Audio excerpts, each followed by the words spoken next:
the former H. Rap Brown Imam Jamil Al Amin. Shukran. Alhamdulillah. Shukran. You want to move the picture?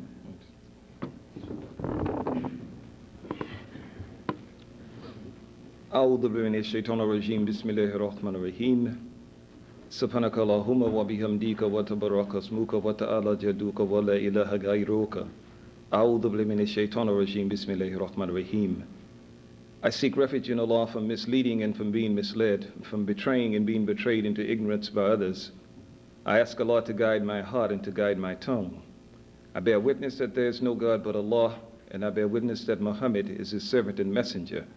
In speaking of the Prophet Muhammad, we are speaking of the Prophet Muhammad who lived 1400 years ago, who was an Arab by birth, unto whom Allah revealed the Quran, the book that Muslims follow. There is a chapter in the Quran, and it is the shortest chapter in Quran. It is 3 verses.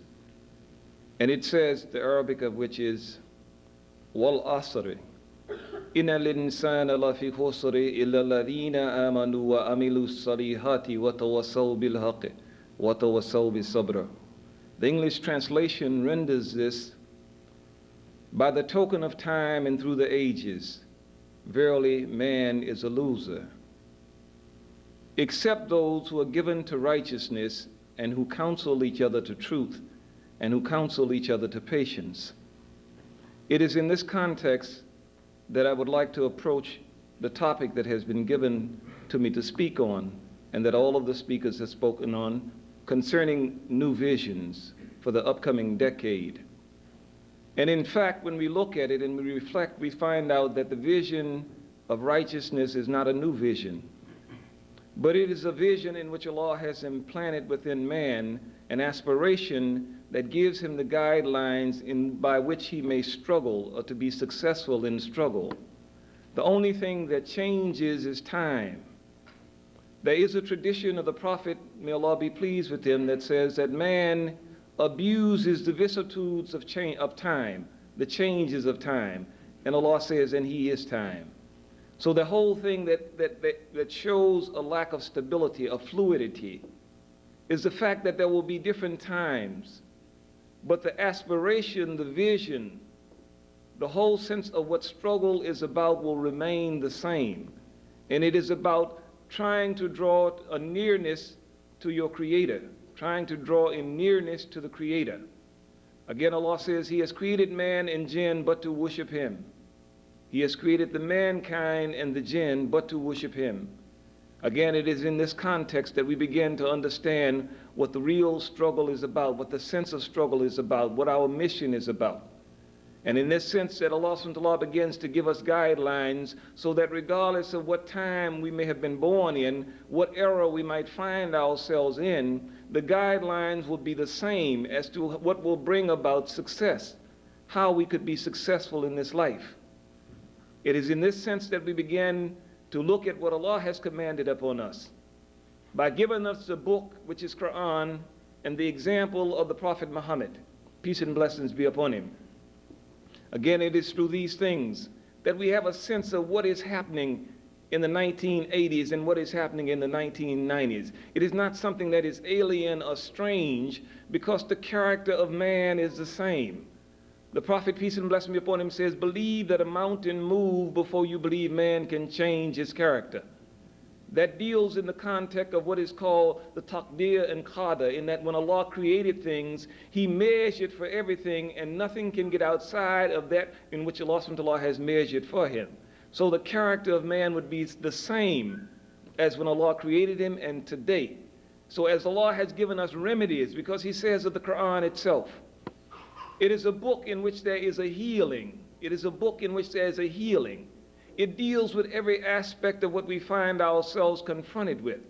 So in that sense, the application of the practice is that which brings about the cure, that which brings about the cure for the diseases that we find mankind plagued with today.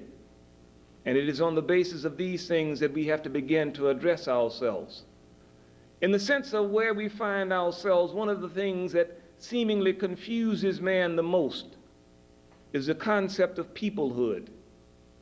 What determines peoplehood? Again, Allah says in the Quran that He has created the races that men might get to know each other, not that they will despise each other. The best amongst you is he who is most righteous. The companions of the Prophet asked him, what is righteousness? He said, good behavior. So the best amongst men are those who have the best behavior. It is in this sense that we begin to look at in terms of what Allah commands upon us. The Prophet says that there are two things that will lead you to success. And he says these two things are taqwa Allah wal husnul khuluq. That is the fear of Allah, Allah consciousness, and good behavior. He said these are the things that will give you success. On the basis of these things, then peoplehood is determined by those who apply these rules the best, the practice, belief. Again, Allah subhanahu wa ta'ala points out that it is belief that determines peoplehood more so than any physiological characteristics, more so than race, more so than blood. And the narratives that He gives in the Quran substantiates this. He said Cain and Abel were blood brothers. One killed the other based upon belief. To be black is necessary, but it ain't sufficient. It's not sufficient. The prophet Abraham, whom Allah referred to as Hanif, or righteous, his father was an idol maker. Based upon the fact of belief, the family ties, the blood ties were broken. The prophet Noah, upon whom Allah sent the flood, the deluge, he prayed to Allah after the flood. He says, surely you are the most just of judges, because my son was drowned. Allah says, do not speak to me of that which you do not know. He said, he was not of you, he was of the unrighteous. He was not righteous. So even then, the blood ties are broken. It is in this sense that we begin to understand that peoplehood is determined by belief. And so in understanding this, we get a better perspective of what the battle is and who the enemy really is. If we see the enemy in terms of color, then we will be misled as to how to be effective in fighting. Everybody can fight, but everybody can't win. There's a way to fight. There's a way to win. And again, in viewing as to who the enemy is, those people are the people who we fight against, or those forces that we fight against, have never been blinded by racism. They've never been blinded by racism. When they fought Indians, they used Indians. When they fought the Mexicans, they used Mexican. When they fought Vietnamese, they used Vietnamese. When they fought the African Americans, they used African Americans, because they know if you're going to fight a green soldier, you need a green soldier. It is this concept. They have never been blinded by racism. So they give you racism as a tool by which you think that you may be organized so you can effectively combat them. And they know that the tool is inadequate for the struggle that you have to wage. The best amongst you is he who is most righteous. What is righteousness? Good behavior. Good behavior is learned behavior, just like bad behavior is learned behavior. So the models, the example of what good behavior is, the vision, the whole sense of what Allah says that man must aspire to, is best exemplified in the model of the prophets. All of the prophets who came from the prophet Adam to the prophet Muhammad, may Allah be pleased with them all, gave an exemplary model of conduct as to what man could achieve, what the vision really is about, regardless of what the time is. It is in this sense that we begin to understand how we begin to make preparations to fight. How it is necessary that we begin to deal with what is called the nafsi amaro, the evil of self. If you can't beat yourself, you can't beat nobody else.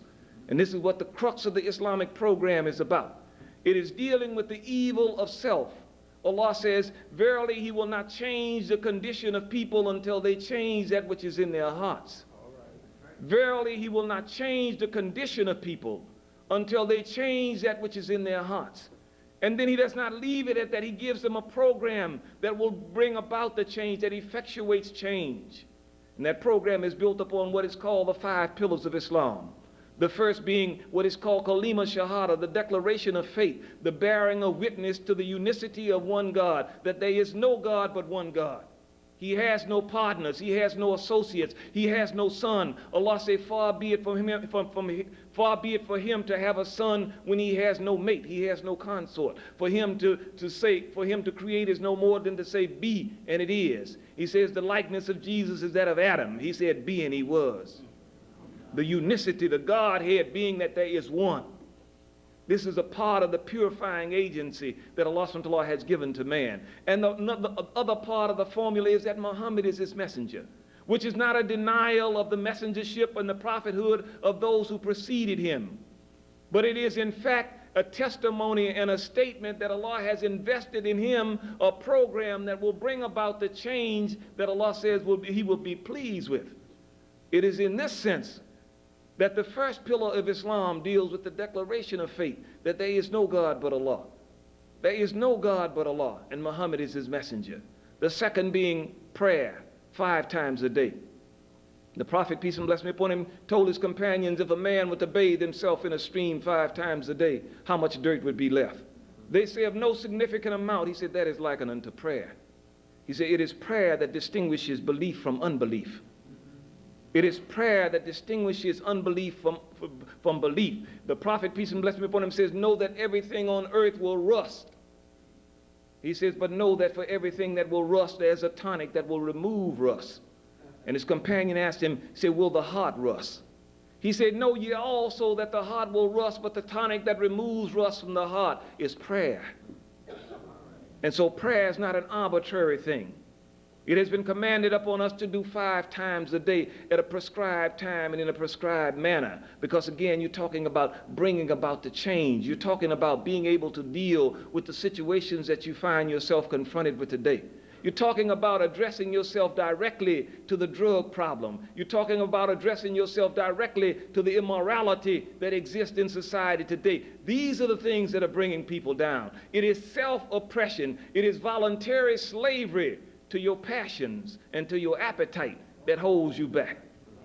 It is in this sense that Allah subhanahu wa ta'ala has commanded upon us that we begin to practice the program in such a manner that it reflects and it amplifies the fear of the Creator, the fear of Allah.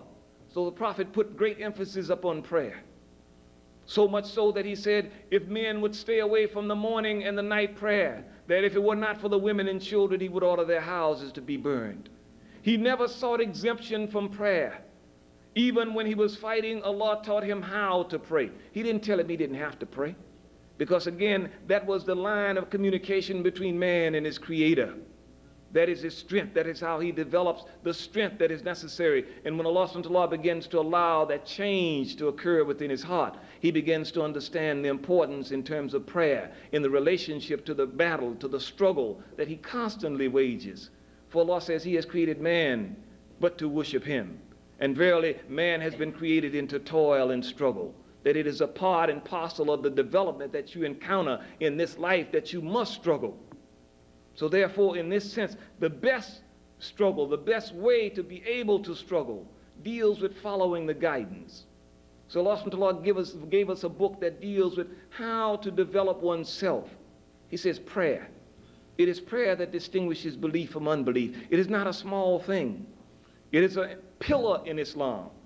It is a thing that brings about the change that's necessary. So therefore, the vision that you talk about can be accomplished, can become a reality. Prayer as a pillar. Fasting. Allah subhanahu wa ta'ala says that he has given us fasting. He has commanded fasting on us as he has commanded it on those before us, that we may learn self-restraint.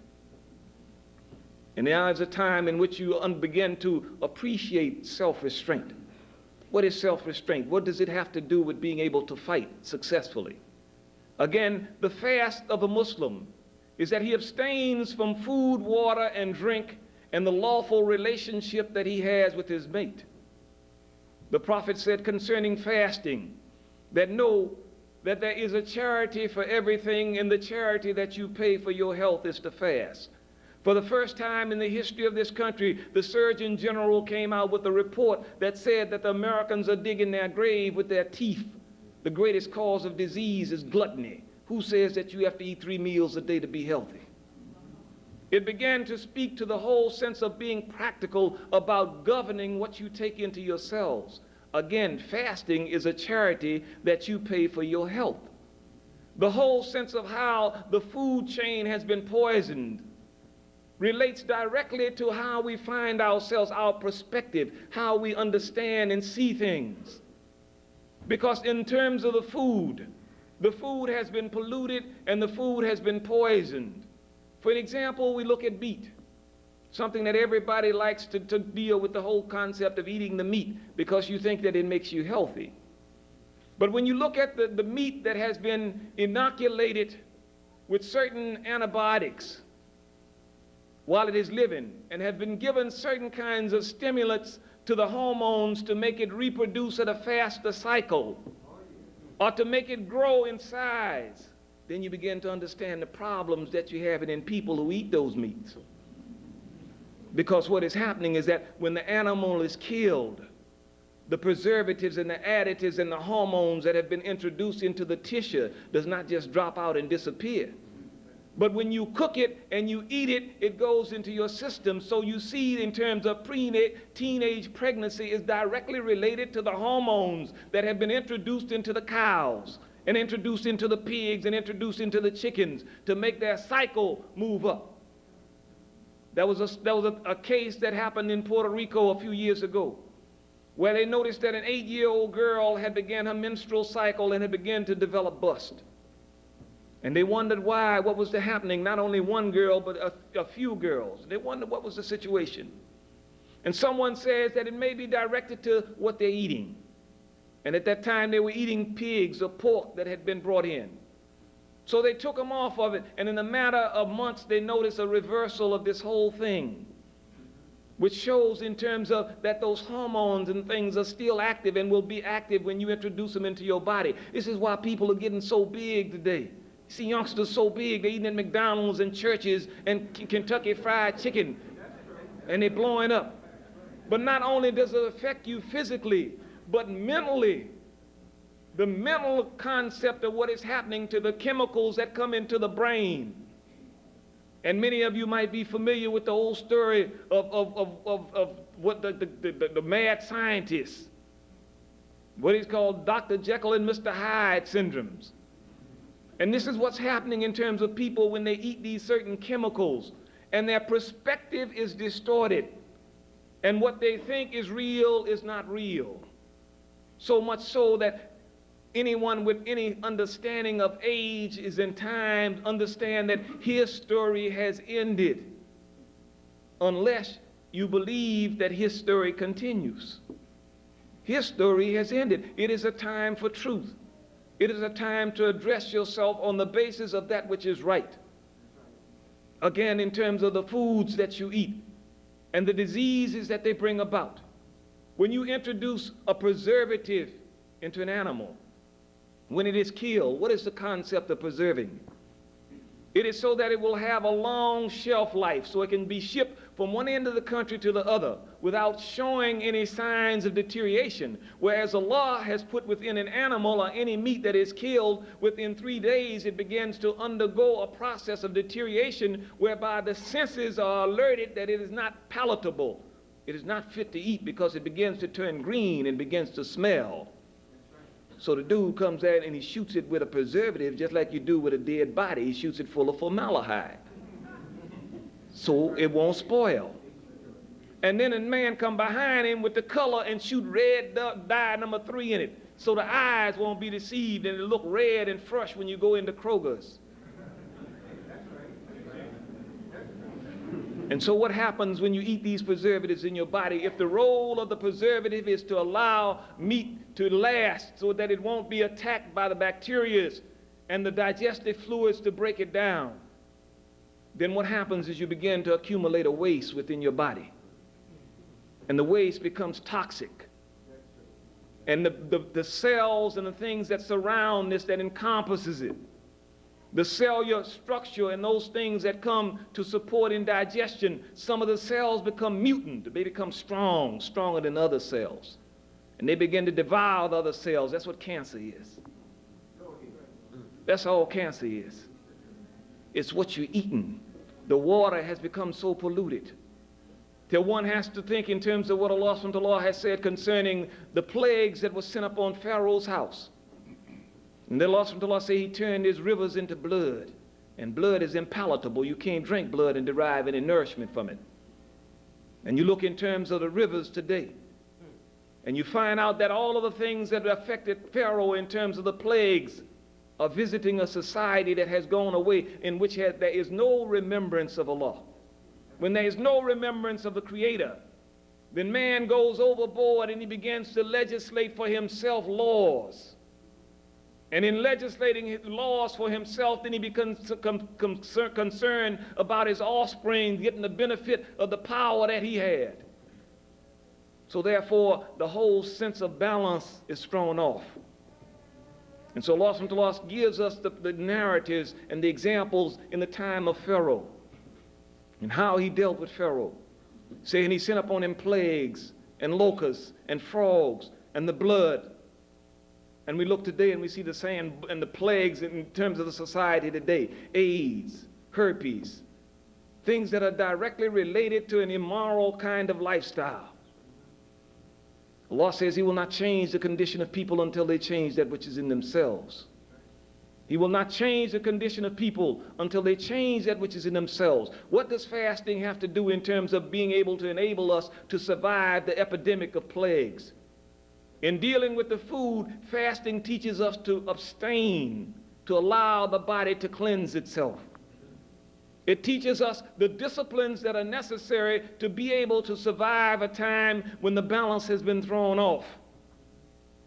If a man got to eat 3 meals a day and he's chasing me, he's going to be in trouble because I don't fast 30 days. It is in this sense, the physical aspect of being able to fast and the benefits of the fasting.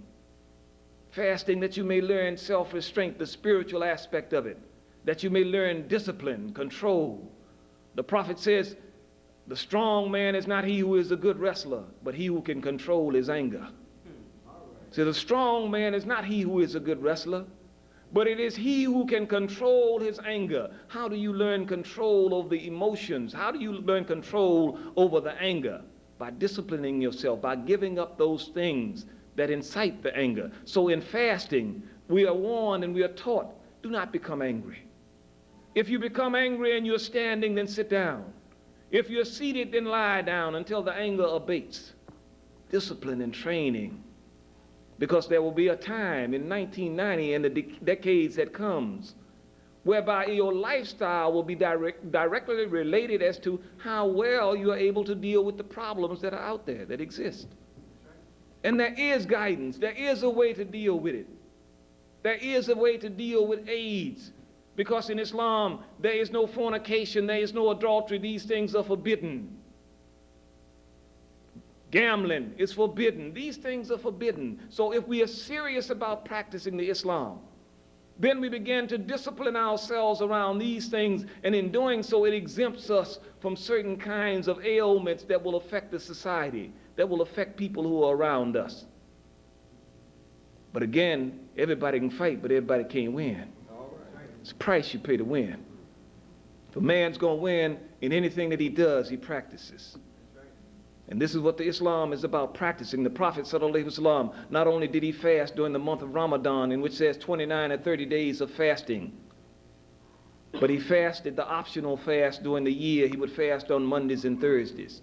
When we look into the Quran and we see in terms of the example of some other prophets, in their fasting, some of them would give up talking. They would give up talking. Why? As an example to us who might have problems with our tongues. Because the Prophet, peace and blessing be upon him, says the 2 things that lead to the hellfire. There are 2 things that will lead to the hellfire. And it is the 2 hollow things, the tongue or the mouth and the private parts. These are the things that lead to destruction. So to gain a control over these things, Allah gives us examples in the Quran. There were prophets, when they fasted, they gave up talking. The only thing they would say is, I am fasting. So what it does, it begins to discipline you around a certain level of cleanliness. It takes away from you obscenity, the cursing, which blackens the heart. These are the things that break down and undermine the household because we don't have any control. We have learned bad behavior and we have not learned or accepted the means by which we replace the bad behavior. That comes with practice. You don't just whoosh that off of you. You don't whoosh that off you. All these years you've been exposed to it.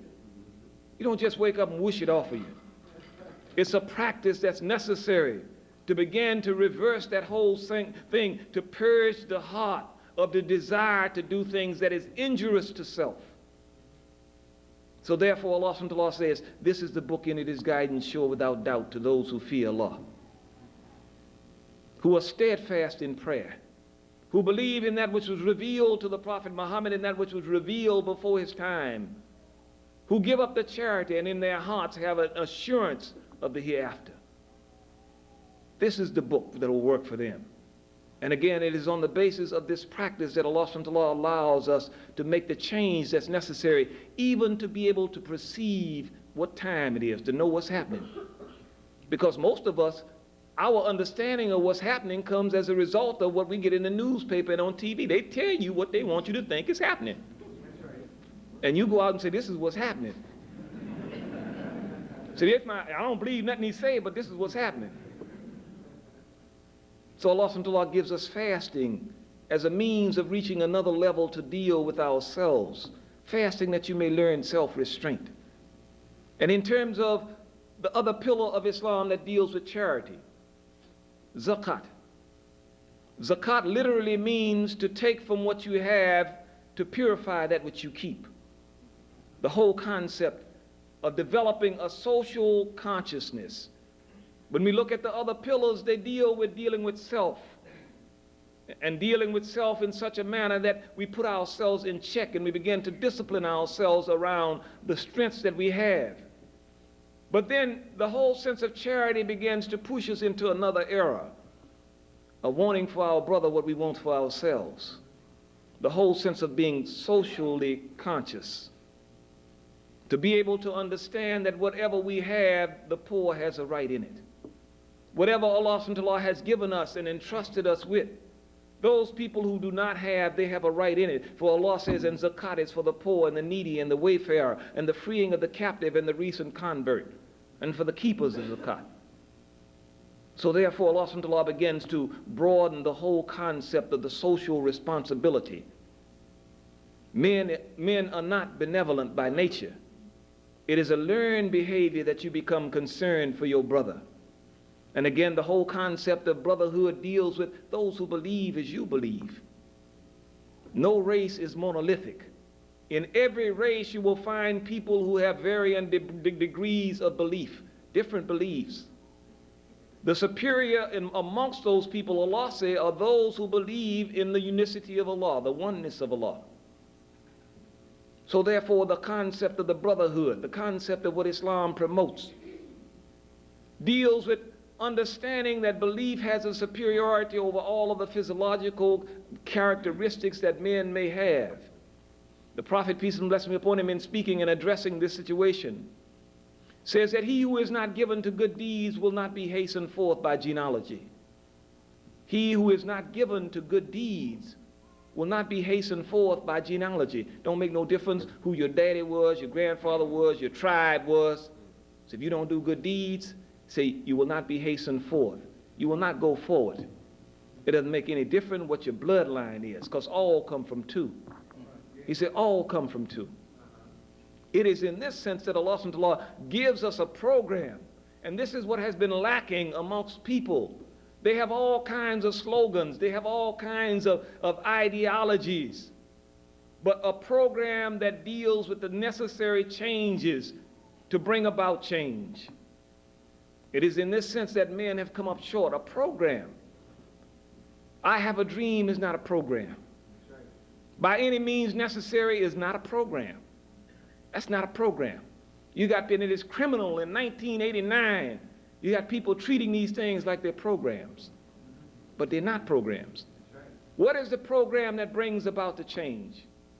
And again, this is what you have to address yourself to. This is what you have to be concerned about. For again, Allah says He will not change the condition of people. He will not change your environment until you change that which is in your heart, until you change your love for the environment.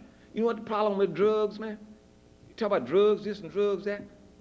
Cocaine ain't the problem. It's the appetite that has been cultivated for those things that distort reality.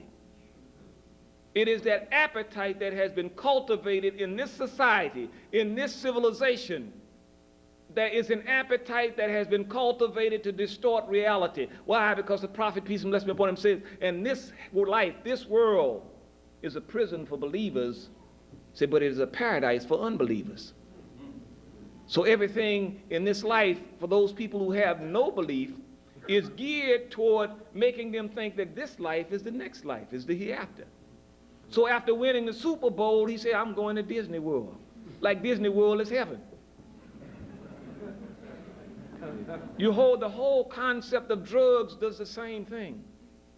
It gives that sense of distortion of reality, so he thinks that he is something else. And it runs the entire gamut, not only in terms of cocaine, but it goes all the way down in terms of alcohol. Allah subhanahu wa ta'ala has forbidden the intoxicants and games of chance. So there's good and bad in them, but the bad outweighs the good. Even the dude who considers himself the social drinker, even in terms of those people who advocate it as a means of religious function, to say it is communion, so therefore the symbolism of drinking wine. You're distorting, you're messing with the mind. If it's unlawful, it's unlawful. If it intoxicates, the prophet says, if a lot of it intoxicates, then a little of it should be avoided. So if a lot of it intoxicates, then a little of it should be avoided. But you're living in a society that has glorified intoxication, that has glorified it, and the athletes can no longer be champions against drug as long as they represent Miller beer and Coors beer. And the social programs that are introduced into the neighborhoods that we live in deals with the alcohol. So how you going to defeat drugs? And Coca-Cola says Coke is it. The real feeling. That's the real feeling. Coke is it. The subliminal seduction, because you ain't got no program to clean yourself with. No program that deals with cleansing the inner self. The prophet, peace and blessing be upon him, says prayer is the key to paradise, and the key to prayer is cleanliness. The key to prayer is cleanliness. And the purification deals not only in terms of the physical self, but the spiritual aspect, which deals with the intention, what is called niyat in Islam. Everything proceeds from intention. If the intentions are clean, even if you don't fulfill the action, then Allah says you'll get the reward. Because that's the source, that's the spring. It is in this sense that we have to address ourselves to a program that deals with the social ills that we find ourselves confronted with today. What is your program? What program cures and deals with alcoholism, that deals with drug addiction? What deals with it? A program out there that deals with it. Islam deals with it. Because Allah subhanahu wa ta'ala says concerning, again, and we reflect back to the Banu Israel, the children of Moses, and their love for the calf, because what has been cultivated for intoxicants is a love. And dealing with it and looking at it in terms of what Allah says concerning the Banu Israel and their love for the calf. They had such an inordinate love for this idol, for this calf, till Allah said He made them drink of the iniquity of the calf into their hearts. They couldn't break away from it. And so it is with intoxicants in African Americans. Anything that you tell them and intoxicate them, they down with it.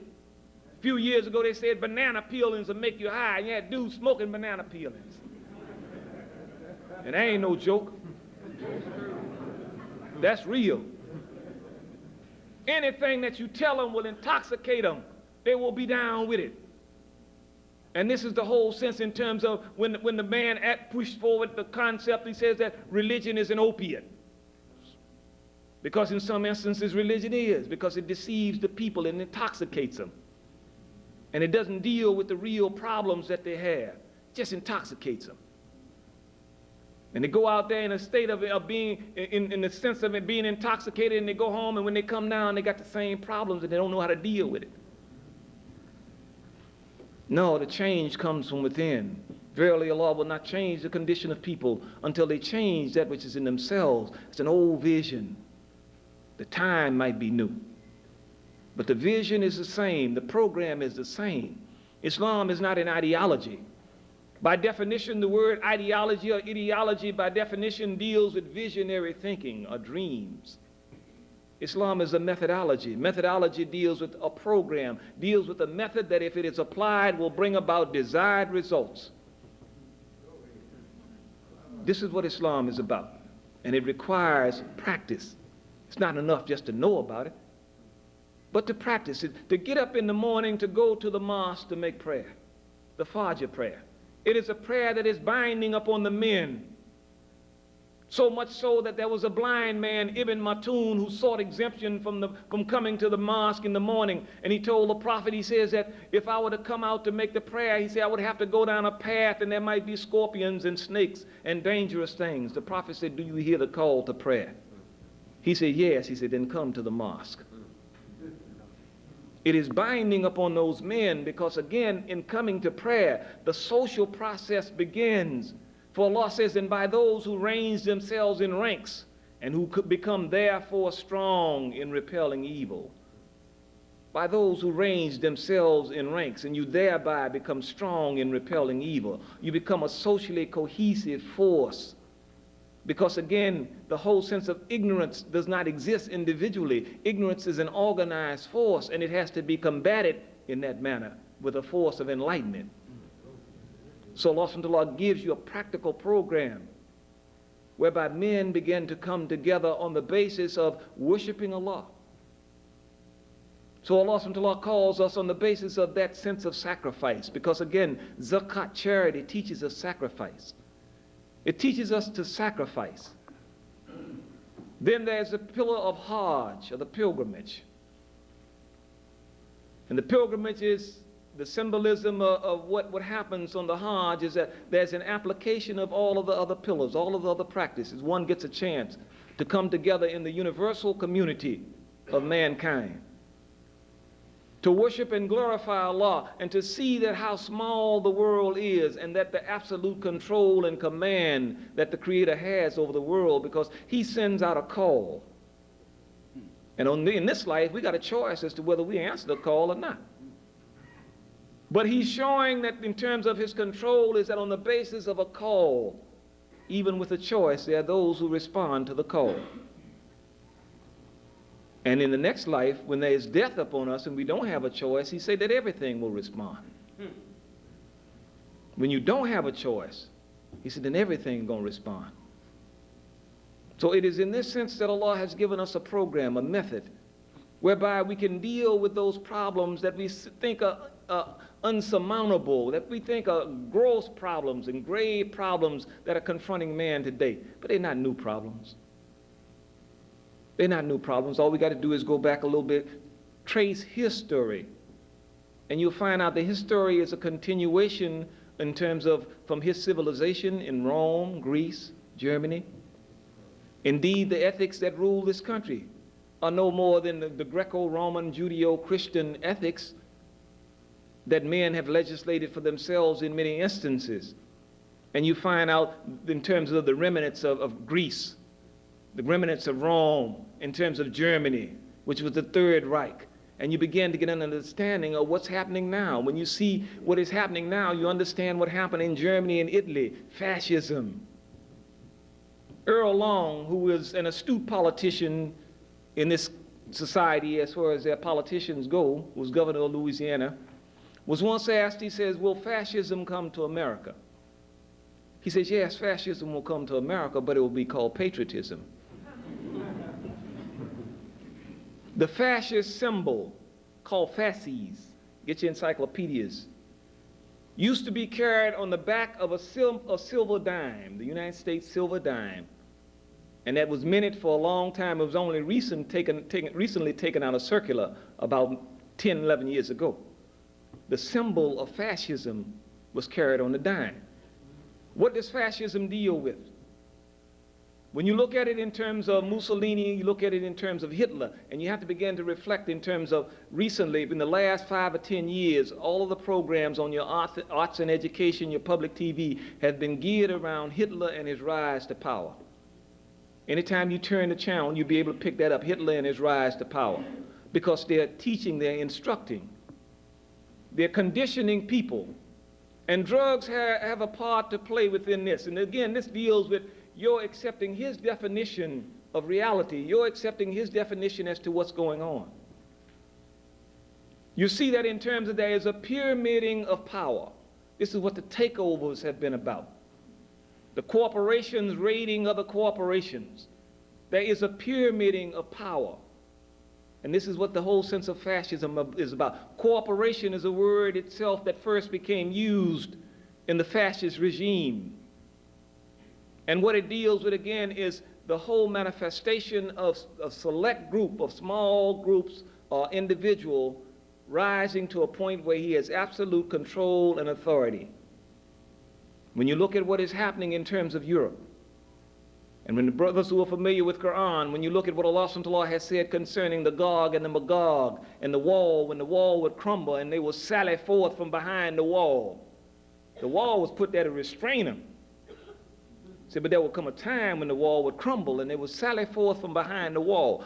What has been put out here for the last 10 years is a concept of a united Europe with the same currency, using the same money. And so what you find out is that you cannot have a united Europe without a united Germany. So what you're finding is that the machinations, the process of what's going on, is that they're trying to arrange themselves in ranks so that from amongst them there will come a leader from amongst them.